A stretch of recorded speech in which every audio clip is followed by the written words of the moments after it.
Hi hello नमस्कार, मी दर्शना तांबोई. राजश्री मराठीमध्ये तुमच्या सगळ्यांचं स्वागत. तर आपल्या मराठी सिनेसृष्टीतील एका गायिका आणि अभिनेत्रीने तिच्या वयाच्या 20मध्ये मुंबईत स्वतःचं घर घेतलं आहे. हे घर नेमकं कसं आहे आणि ही गायिका अभिनेत्री कोण आहे हे मी तुम्हाला दाखवणार आहे. त्याचबरोबर तिच्या घराची सफरही आपण करणार आहोत. काय नेमका स्ट्रगल आहे हे घर घेण्यामागे आणि तिचं हे स्वप्न कसं साकार झालं सगळं जाणून घ्यायचं आहे. बेल वाजवली आहे मी घराची, बघूया कोण आहे ही गायिका अभिनेत्री. सो हियर शी इज गायिका अभिनेत्री केतकी माटेगावकर. हिने मुंबईमध्ये स्वतःचं घर घेतलंय आणि तिने स्पेशली आपल्याला इन्व्हाइट केलंय आज तिच्या या घरी तिचं घर बघायला. सो या, एकतर खूप खूप खूप कॉंग्रॅच्युलेशन्स केतकी. खूप छान वाटलं जेव्हा मी ऐकलं तू स्वतःचं घर घेतलंयस. सो काय किती भारी फिलिंग आहे आता. पहिले तर माझ्या घरात तुमच्या सगळ्यांचं स्वागत, तुझं स्वागत दर्शना. मला इतकं छान वाटतंय की आपण बऱ्याच दिवसांनी भेटतोय आणि माझ्या पहिल्या घरात भेटतोय, नवीन घरात नवीन घरात भेटतोय. तर मस्त वाटतंय. आणि ना असं अजून मध्ये मध्ये वाटत राहतं हे खरंच माझं घर आहे, माझं घर आहे.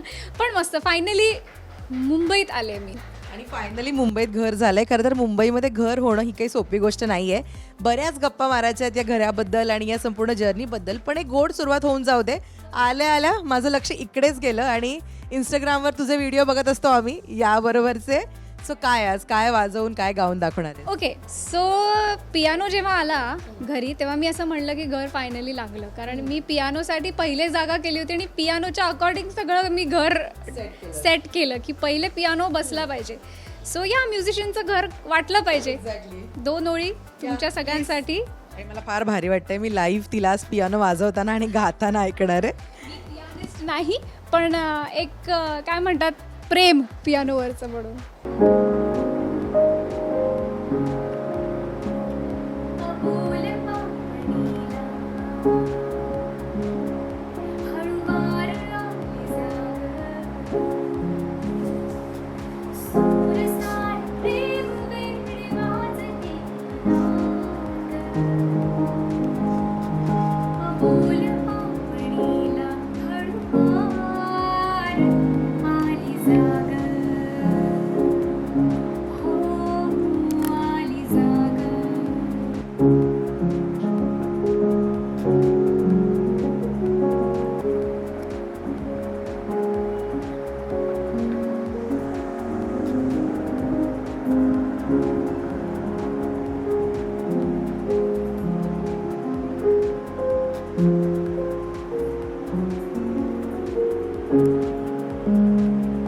कसलं भारी केतकी, खूप भारी वाटलं मला हे लाईव्ह ऐकून. थँक्यू. सो हा जेव्हा पियानो इकडे आला घरी, सगळ्यात पहिले काय विचार आला होता?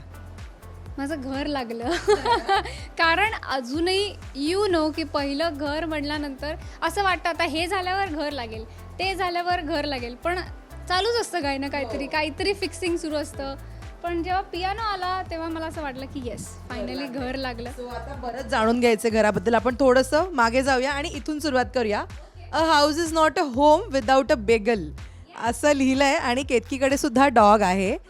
सो हे तिथूनच आलेलं आहे ना इन्स्पिरेशन. हे आणि जो दिसतोय ना तो बिगल तसाच, पण फक्त छोटासा पपी डॉग आहे माझ्याकडे. त्याचं नाव कडल आहे आणि पहिलाच पेट आहे आणि ही इज लाईक माझ्यातलं मदरलीहूड त्यांनी जागा केलं आहे. 3 महिन्याचा आहे फक्त.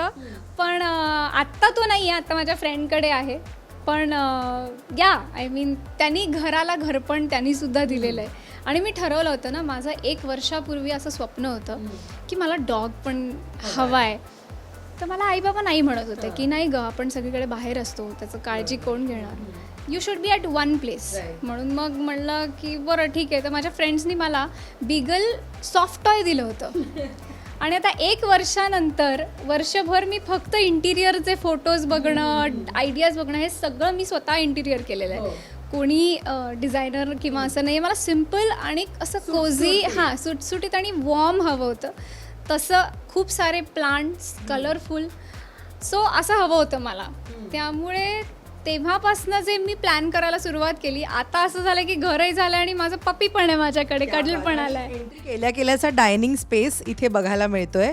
सो आपल्या हॉल म्हणजे डायनिंग स्पेस ना खरं तर खूप महत्त्वाचा असतो. म्हणजे आपण आपला छान वेळ तिथे घालवू शकतो किंवा एक वाईब असतं म्हणतो ना आपण. सो आपल्या हॉलमध्ये डायनिंग स्पेस असावा. काय यामागे रिझन आहे, काय थीम डोक्यात होती? मला ॲक्च्युली डायनिंग स्पेस फक्त जेवणाकरता नाही लागत. मी इथे बसून माझी कामं पण करते. लॅपटॉपवर मी माझं काही एडिटिंग असेल किंवा काही रेकॉर्डिंग असेल ते पण करते. पण मुख्य म्हणजे मला ना गोल टेबल, त्याच्यावर छान एक झाड किंवा फ्लॉवर पॉट किंवा असं काहीतरी, हे मला खूप आधीपासून होतं आणि मी पिंटरेस्टवर नुसतं बघत असते वेड्यासारखं. सो त्याच्यावर मला असं टेबल दिसलं होतं की छान काही फ्रेंड्स आले, मस्त मंद प्रकाशात वी आर हॅव्हिंग डिनर, तर ते it should be proper on dining table. असं काहीतरी खाली बसलोय आणि जेवतोय, which is also fine, but मला हे खूप अप्रूप आहे त्याच्याबद्दल. आणि हे मिरर पॅनलिंग सुद्धा त्यामागे काय?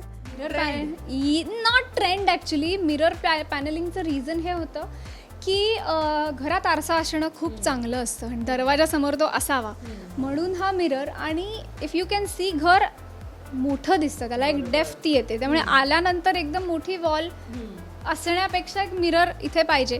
मी आधी पियानो इथे ठेवणार होते, बट आय फेल्ट लाईक मस्त इथे छान कोपऱ्यात कोझी डायनिंग टेबल. इथे ॲक्च्युली मी एक मोठा फोटो कोलाज करायला दिला आहे, ज्याच्यामध्ये माझे सगळे आवडते आयकॉन्स आहेत. लता मंगेशकर आहे, मायकल जॅक्सन आहे, सिलीन डिऑन आहे, किशोरदा आहे, या सगळ्यांचा एक कोलाज करून एक फोटो असा मोठा इथे येणार आहे. आणि सो या, मी म्हणलं तसं घर लागतंच आहे अजून, बट या. आणि ते ना म्हणजे जोपर्यंत ते आपल्या मनासारखं होत नाही ना, तोपर्यंत काही ना काहीतरी छोटे छोटे चेंज होतच राहतात. मी घरात आल्यावर बघितलं ना, किती हाऊस ट्रीज मला खूप दिसल्या. इथे आहे, इथे आहे, इथे टी व्ही जवळ सुद्धा आहे. सो झाडांची आवड आहे म्हणून ही एक टच दिला आहे का हॉलला? खूप आहे. मला मुळात नेचर प्रचंड आवडतं. म्हणजे मी पुण्यात जेव्हा राहायचे तेव्हा खडकवासल्याला जायचे, आणि तिकडे एक जागा आहे खडकवासल्याच्या पुढे, जी एक सिक्रेट जागा आहे, कारण तो स्पॉट कोणालाच तो एक्सप्लोअर कोणी केलेला नाही आहे. त्यामुळे नदी आणि खूप सारी झाडं, आणि आय फील थोडंसं आपल्याला ना एक असं छान वॉर्म वाटतं झाडं असली की. आणि I am a nature lover, त्यामुळे मी पहिलं ठरवलं होतं की झाडं हवीत. आणि ही सगळी इंडोर प्लांट्स आहेत आणि ही पेट फ्रेंडली आहेत. म्हणजे आमच्या कडलनी काही खाल्लं तरीसुद्धा he won't be in any danger, कारण काही प्लांट्स पेटसाठी चांगले नसतात. बट या, आय मीन मला प्लांट्स हवेच होते. आईला प्लांट्सची खूप आवड आहे, त्यामुळे मला पण आहे. माझ्या आजोबांना होती, आणि आय मिस माय आजोबामध्ये ते गेले, तर त्यांना झाडांची खूप आवड होती आणि झाडांचं स्वतःचं अस्तित्व असतं. त्यामुळे तुम्ही एकटेच राहताय असं नसतं, तुमच्याबरोबर झाडं आहेत, कडल आहे. व्ह्यू खूप मॅटर करतो. म्हणजे इतका धकाधकीच्या जीवनामध्ये व्ह्यू खूप मॅटर करतो. आणि मी इकडे आल्यावर बघितलं, फार छान व्ह्यू आहे आणि इथे सुद्धा एक झाड आहे. सो 50% हे घर सिलेक्शन तो व्ह्यू बघून झालं होतं का केतकी? हो, ॲक्च्युली मी ठरवलं होतं पहिलेच की मला 15व्या मजल्यावरच्या वरतीच हवंय, आणि मला शांतता लागते, शांतता प्रिय आहे मी त्या, आणि पुण्याची सवय आहे.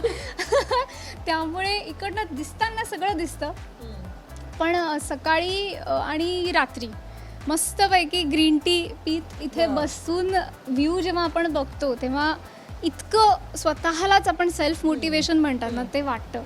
त्यामुळे I show you the view. इकडनं जास्ती छान आहे. सो इथे सनराईज दिसतो का सनसेट दिसतो? इथे ॲक्च्युली ही ईस्ट आहे आणि ही वेस्ट आहे, त्यामुळे इथे सनराईज सनसेट असा आहे. पण प्रचंड लाईट येतो एक तर घरामध्ये, आणि खिडकी उघडली की इथे थोडं वरती असल्यामुळे गार असतं थोडंसं, म्हणजे खूप गरम होत नाही. त्यामुळे मला जसं हवं तसं घर, आणि त्याची स्टोरी आहे खरं सांगायचं ते आपण बोलू. मला बोलायचं आहे, पण रंगांबद्दल बोलायचं ना, खूप वॉर्म, म्हणजे एक व्हाईट दिसतोय टोन आपल्याला, किंवा क्रीम टोन दिसतोय, या प्रकारे तू गेलीस, म्हणजे खूप भडकही काही केलं नाहीयेस. सो त्यामागे काय थॉट आहे? ॲक्च्युली हा जो वॉलपेपर जर तुम्ही बघितला ना, तर ह्याच्यावर फुलं आणि हे आहे. मी ना I am a fantasy person, म्हणजे मला सगळ्या ह्याच्यामध्ये फुलं, पानं, झाडं असं सगळं खूप आवडतं.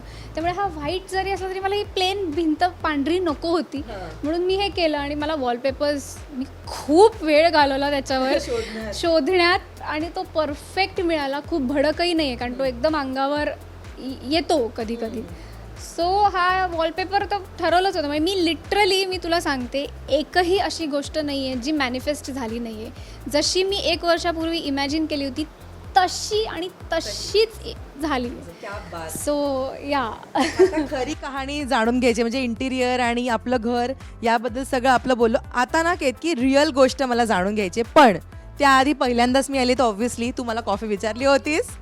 सो मला ब्लॅक कॉफी नक्की चालेल या घरामध्ये आणि आपण मग बसूनच गप्पा मारूया. कारण मला माहिती आहे सोपं नाही आहे घर घेणं आणि त्याहून मुंबईत स्वतःचं घर घेणं. तो सगळा स्ट्रगल ती सगळी गोष्ट जाणून घ्यायची. पण त्याआधी जरा एक कॉफी ब्रेक घेऊयात का आपण? चला म्हणजे घर लागतंय आपलं किचन बेडरूम लागतं. अगं कॉफी विथ केतकी होईल. सो चला मी आता बघूया केतकी कॉफी पण कशी बनवते. ये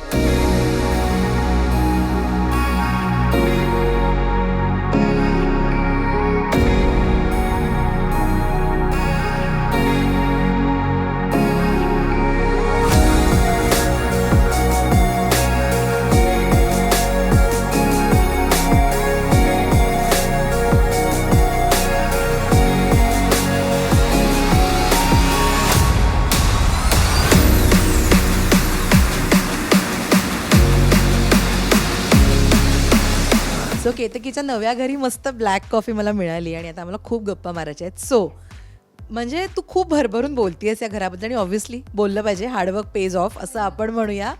सो कशी सुरुवात झाली, काय नेमकी कहाणी आहे या घराच्या मागे? मी खरं सांगायचं तर मी LAला गेले होते आणि LAला गेले असताना माझे जे फ्रेंड्स आहेत तिकडले त्यांनी त्यांचं पहिलं घर घेतलं होतं आणि मला ती कन्व्हिन्स करत होती की केतकी कम ऑन, आता तू स्वतःच्या भरोशावर तुझं घर असलं पाहिजे किंवा हे कर यू कॅन डू इट. तर दीप्तीने मला खरं मोटिवेट केलं आणि मग मी इतकं म्हणजे पहिल्यांदा असं उडवून लावलं ते की काही काय घर शक्य आहे का वगैरे असं. पण नंतर हळूहळू ते इंजेक्शन दिलं होतं ऑलरेडी, त्यामुळे तो बरोबर थॉट असा सगळीकडे पसरला आणि असं झालं की ओके वाय नॉट, विचार करू शकतो.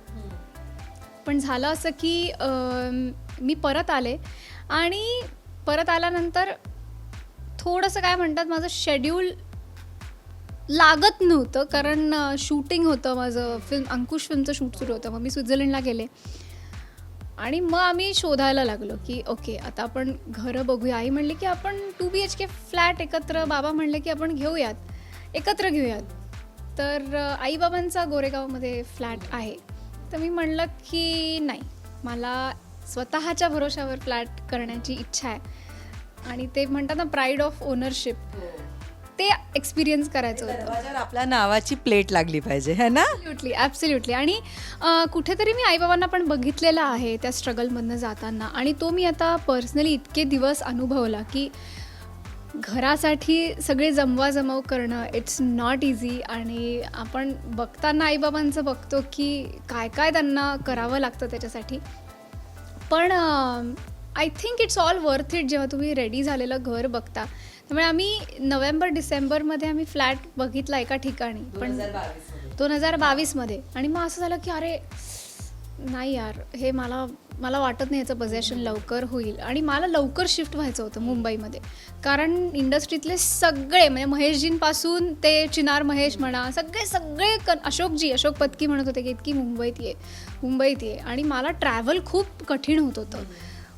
म्हणून माझी थोडी घाई होती की मला मुंबईत शिफ्ट व्हायचं पण आहे आणि मला आवडतं पर्सनली मुंबई. तर तो कॅन्सल झाला पहिला फ्लॅट आणि मला इतकं वाईट वाटलं की नाही, बहुतेक नाही होणार फ्लॅट. मी खूप डिमोटिवेट झाले की अरे एवढी सगळी जमवाजमव केली, एवढं म्हणजे प्रचंड म्हणजे कामात बुडवून घेतलं कारण सोय करावी लागते फायनान्शियली. सो मग थोड्या महिन्यांनी 3-4 महिन्यांनंतर बाबा आला होता इकडे आणि बाबा म्हणाला की केतकी मी ना काही स्कीम्स बघून आलो आहे आणि आय थिंक एक छान आहे आणि तुला हवं तसं आहे. मला वरती 15व्या मजल्याच्या वरती जसं मी म्हणलं मला शांत लागतं, छान व्ह्यू आहे आणि इकडे आल्यानंतर मग मी प्रेमात पडले ह्या फ्लॅटच्या. आणि झालं असं की आई म्हणली होती 2 BHK, पण मी सांगितल्यानंतर मग आम्ही दोघांनी एकत्र 2 फ्लॅट्स घ्यायचं ठरवलं. त्यामुळे बाबांचा फ्लॅट 18व्या मजल्यावर आहे आणि माझा फ्लॅट 19व्या मजल्यावर. या पण ना जसं तू म्हणालीस की कामात स्वतःला तू बुडवून घेतलंस कारण तो फायनान्स उभा करणं सोपं नाही आहे. म्हणजे डाऊन पेमेंट असू देत किंवा त्याच्यानंतर आपल्या मागे असणारे EMI असू देत, अजिबात सोपं नाही आहे. सो त्या डाऊन पेमेंटसाठी एकतर काय मेहनत होती आणि आता झालं डाऊन पेमेंट भरून आपण घर तर घेतलं पण पुढे EMI असणार आहे. सो काय काय विचार होता हे सगळं करायच्या मागे? म्हणजे ना अक्षरशः चांदण्या चमकायला लागतात. डाऊन पेमेंटची कॉस्ट जमवताच जे काय पुरेवाट होते. पण मी या बिलीफ सिस्टीमची आहे की झालं ना आता तुम्ही इतके दिवस ते काय शॉपिंगची मजा किंवा काय आवडलं तर पटकन ॲमेझॉनवरनं ऑर्डर करायचं ती केली ना आता मजा. मी स्वतःला समजवलं आता जस्ट वेट अँड मोठ्या गोष्टी जर हव्या असतील तर you need to have patience. म्हणून मग मी अक्षरशः सगळ्या गोष्टींवर मी कर्टेल केले सगळे खर्च. म्हणजे मला एक अशी वेळ होती जेव्हा मी आईला म्हणत होते आई मला तुझे ज्वेलरी दे. मी माझ्या मैत्रिणींचे बहिणींचे टॉप्स पण घातलेले आहेत पण मी नाही म्हणजे नाही शॉपिंग पण मी नाही केली. मी खूप ठरवून मी सेविंग्स केले आणि भरपूर काम आत्ताही करते. आणि देवाच्या कृपेने फ्लॅट बुक जेव्हा केला त्या दिवशीपासून कामसुद्धा प्रचंड वाढलं. ज्या दिवशी मी फ्लॅट बुक केला त्याच्या 1 आठवड्यानंतर मला मीरा फिल्म ऑफर झाली प्रसाद ओक बरोबर जी येते. तर ते सगळं जुळून येतं जेव्हा तुम्ही एक मोठी उडी घेता ना तर ती गोष्ट पूर्ण व्हायला बाकीच्या गोष्टी पण तुम्हाला मदत करतात. हे मी एक्सपिरियन्स केलं. आणि डाऊन पेमेंटला तरीसुद्धा थोडंफार असं वाटत होतं की अरे होईल का पण ते लास्ट मिनिटपर्यंत ती अमाऊंट जमेपर्यंत पुरे वाट होते आणि ती झाली फायनली. आणि ते झाल्यानंतर जशी किल्ली हातात आली I was emotional so emotional. बाबा नेहमी तुझ्या बरोबर असतात आम्ही पाहिलंय ते आणि त्यांनी सुद्धा तुझी ही सगळी धडपड म्हणा किंवा ती सगळी मेहनत पाहिली असेल. कुठेतरी त्यांच्या मनात एक अशी सुप्त इच्छा निर्माण झाली असेल की आपण हिला आपल्या साईडनं थोडी मदत करावी. त्याबद्दल काही बोलणं झालं होतं का? त्यावर केतकीचं काय उत्तर? आई बाबांनी तर मला सांगितलंच होतं की आपण एकत्र घेऊयात तुला एवढा लोड येणार नाही. आमचा जो आहे गोरेगाव मधला फ्लॅट तो आपण तो हे करू सेल करून एकत्र 2 BHK करू तुला छान राहता येईल. म्हणलं नाही कारण कसं होतं की सहज मिळालेल्या गोष्टीमध्ये मजा नसते. म्हणजे बाबाला मला घेऊन तर बघू ना नाहीच झालं तर थोडं अजून थांबेन मी पण मला स्वतःच्या भरोशावर करायचं आहे. त्यामुळे आईबाबांनी एका गोष्टीत मात्र नक्की मदत केली ते म्हणजे प्लॅनिंग. म्हणजे मी अक्षरशः तंतोतंत बाबाला लहानपणापासून फॉलो केलेलं आहे अबाउट मॅनेजिंग फायनान्सेस. त्यांनी खूप वाईट दिवस बघितले त्याच्या यंग एजमध्ये. त्यामुळे he is very particular about finances. तर त्यांनी मला सांगितलं की म्हटलं बाबा तू पहिल्यांदा पुण्यात जेव्हा आला होतास तेव्हा ही जस्ट हॅड 2000 रुपीज आणि त्याच्यात त्यांनी कसं घर एक वेळ अशी होती आमच्याकडे मी लहान होते आईनी 100 रुपये मेडिकलसाठी ठेवले होते आणि 100 रुपयांनी माझ्या शाळेची फी भरली होती. आणि मुंबईचं स्वप्न त्यांचंही तेव्हा होतं. त्यामुळे आई बाबा आता म्हणतात की आम्हाला प्राऊड वाटतं की तू या एजमध्ये फ्लॅट केलं आहेस. पण ना मला असं वाटतं कुठेतरी त्यांची पुण्याई आहे जी आता मला कामी येते. आणि मी त्यालाही बघितलं त्यांनी कधी कोणासमोर कोणाची हेल्प नाही घेतली. त्यामुळे मी सुद्धा ठरवलं होतं की नाही करायचं तर स्वतःच्या भरोशावर. पण आता म्हणजे प्रत्येक गोष्टीबद्दल तू सांगितलंस की कशा प्रकारे निवड झाली. पण मी बघितलं की कलर कॉम्बिनेशनकडे तू विशेष लक्ष दिलेस. म्हणजे हा सोफा म्हणा किंवा हे पडदे म्हणा किंवा ते त्या खुर्च्यांचे आपण म्हणूया तर काय या रंगाच्या मागे काय विचार होता? हा रंग ना एकतर खूप कामिंग कलर आहे टील कलर. त्यामुळे मी ना इट्स व्हेरी वियर्ड की मला टील कलर घालायला नाही आवडत पण मला टील कलरचा काउच हवा होता. हे मी घरही जेव्हा घ्यायचंही नव्हतं तेव्हापासून मी विचार केला होता की मग मे बी माझ्या रूममध्ये किंवा आईला मी म्हणलं होतं की आपण पुण्याचं घराचं जेव्हा परत रिनोव्हेट करू तेव्हा आपण टील कलरचा काउच करूयात. पण आता ती संधी मला इकडे मिळाली आणि कुठेतरी ना ह्या कलरमध्ये एक खूप पॉझिटिव्हिटी असं मला वाटतं. म्हणजे फक्त रंगाकडे बघितलं की असं एकदम शांत वाटतं. इट्स अ कूल कलर त्याचं. आणि एक ना मी कॉन्सेप्टमध्ये मी सगळा अभ्यास हा करताना बघितली डोपामिन डेकॉर. तर डोपामिन डेकॉर म्हणजे तुमचे आवडते रंग तुम्हाला ज्या गोष्टींनी आनंद मिळतो त्या गोष्टी ते सगळं तुमच्या घरात असलं ना की तुमचं स्टेट ऑफ माइंड खूप छान राहतं. तर दिस इज माय फेवरेट कलर म्हणून मी हा प्रॉमिनंटली ठेवला की मला हा रंग हवा आहे. आणि मला somewhere I am very fascinated by vintage era किंवा हे. तर जुन्या घरांमध्ये जे फुलंवाले वॉलपेपर्स असायचे तसा मला हवा होता आणि तो बरोबर मला तसा मिळाला. या सो काही नाही, मी म्हणजे आई बाबांनी मला इतके ऑप्शन्स दिले होते, अगं असं करून बघतोस. मी म्हटलं नाही, मला हे म्हणजे हीच उशी, असाच सोफा, ही अशीच झाडं. म्हणजे मी लिटरली झाडांचा रिसर्च केला होता की मग कडलच्या दृष्टीने कुठली चांगली आहे, सेफ आहे.